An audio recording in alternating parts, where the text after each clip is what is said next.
मा रु ७५,००० वार्षिक 8% ब्याज दर र रिताले सोही ब्याङ्कमा समान रकम वार्षिक 10% ब्याज दरले। पहिला सुरु चाहिँ रिता वार्षिक सुधार गरेँ। पी भनेको चाहिँ P equals to 75 into 3 अनि त्यसपछि वार्षिक ब्याज दर वार्षिक एनुअल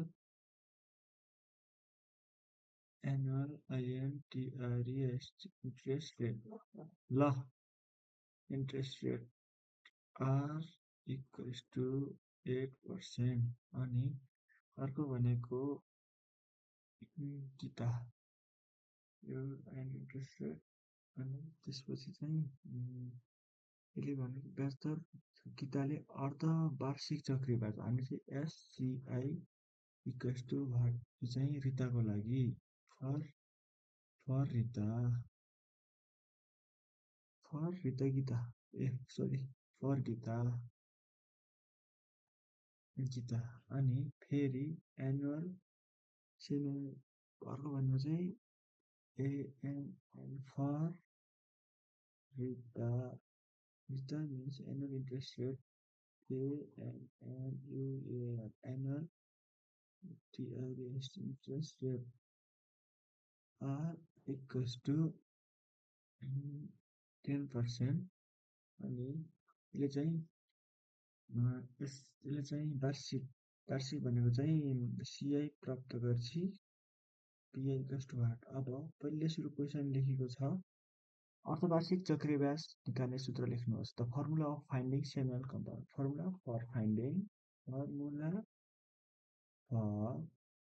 फाइन्डिङ सेमी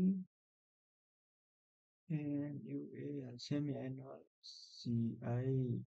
भनेको चाहिँ पहिले सुरु सिआइएस लेख्ने अनि पी नट लेख्ने भयो 1 प्लस आर बाई 200 माथि 2 इन्टु टी माइनस 1 यो भनेको चाहिँ 1 नम्बरको एन्सर भइहाल्यो। अनि अब अर्को क्वेसन छ 2 वर्षमा गीताले कति ब्याज प्राप्त गर्छिन्? 2 वर्षमा गीताले कति ब्याज प्राप्त गर्छिन्? यसमा चाहिँ सेमी एनुअल कुरा आइरहा 2 वर्षमा आफ्टर 2 इयर्स बी after 2 years Gita gets GITA Gita gets अनि त्यसपछि अब भनेको चाहिँ गीताको लागि चाहिँ त्यसले चाहिँ वार्षिक होइन अर्धवार्षिक चक्री ब्याज प्राप्त गर्छ त्यही भएर चाहिँ SCI equals to P 1 plus R by 100 को माथि 2t माइनस 1 यो भनेको चाहिँ इन्टु 2 पनि है यो भनेको चाहिँ अर्धवार्षिक चक्री ब्याजको फर्मुला भयो। अनि पी भनेको चाहिँ 75,123 अनि 1 प्लस उतापट्टि भनेको चाहिँ गीताको लागि भनेको चाहिँ 8% अनि अपन 200 अनि 4 माइनस 1 यो भनेको चाहिँ 75,123 1 plus r 1 plus 8 divided by 200 को power 4 1.1698 minus 1 अनि 75,123 minus 1 equals to 0.1698 अनि लास्टमा यसको एन्सर कति आउँछ भन्दाखेरि 0.1698 into 75,123 गर्दाखेरि 12,735 रुपियाँ चाहिँ यसले अर्धवार्षिक चक्रीय ब्याज गरेर 2 वर्षमा प्राप्त गर्ने रहेछ। अनि अर्को चाहिँ question number C question number Sima छ दुई वर्षको अवधिमा कुन व्यक्तिले बढी लाभ पाएछन्? 2 वर्षको अवधिमा कुनले बढी लाभ पायो होलान् भने अब 2 वर्षमा चाहिँ हामीले गीताको निकाल्यौँ। अब चाहिँ हामीले चाहिँ रिताको निकाल्नु पर्यो। रिता चाहिँ वार्षिक चक्रवृद्धि प्राप्त गर्ने रहेछिन् भनेपछि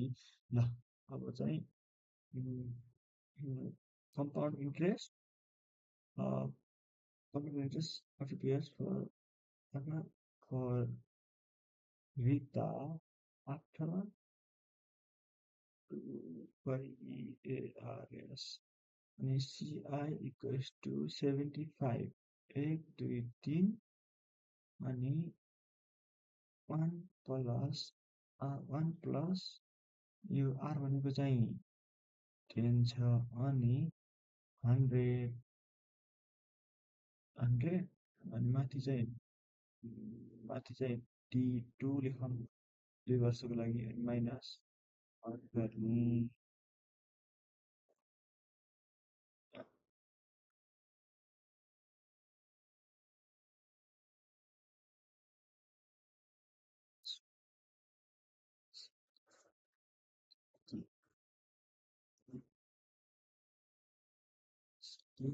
divided by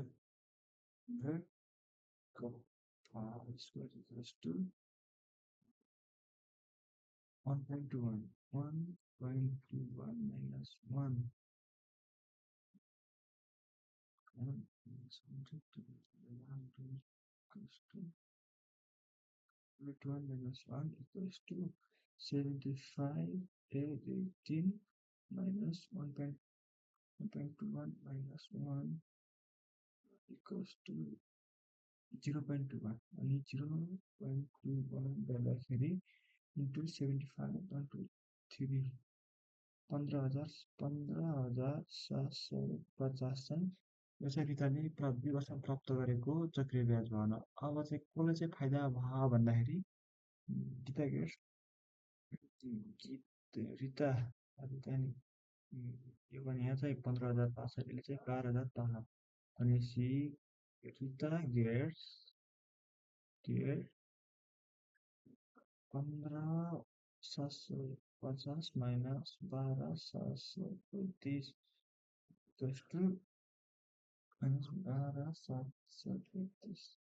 equals to 3,000 extra then Gita ल अब चाहिँ पहिलो क्वेसन हेरौँ है। क्वेसनमा चाहिँ के भनेको थियो भनेपछि गीताले चाहिँ वार्षिक 75,000 पैसा वार्षिक 8% ब्याज दरमा र रिताले चाहिँ सोही ब्याङ्कमा समान रकम वार्षिक 10% ब्याज दरले चाहिँ त्यहाँ गर्ने के अरे डिपोजिट गरेर रहेछन् होइन। अब त्यहाँ चाहिँ एउटा गीताको चाहिँ अर्धवार्षिक चक्री ब्याज निकाल्दाखेरि 12,735 आयो अनि उसको चाहिँ रिताको चाहिँ वार्षिक चक्री ब्याज निकाल्दा 12,750 रुपियाँ आयो। अब फाइदा भनेको चाहिँ रितालाई चाहिँ वार्षिक चक्री ब्याज लगाउँदाखेरि भएको छ 12,000 यसको चाहिँ 15,750 आयो उसको चाहिँ 12,735 रुपियाँ कमाहा अनि रिताले चाहिँ कति बढी कमाउँछ भन्दाखेरि 12,750 योबाट चाहिँ माथि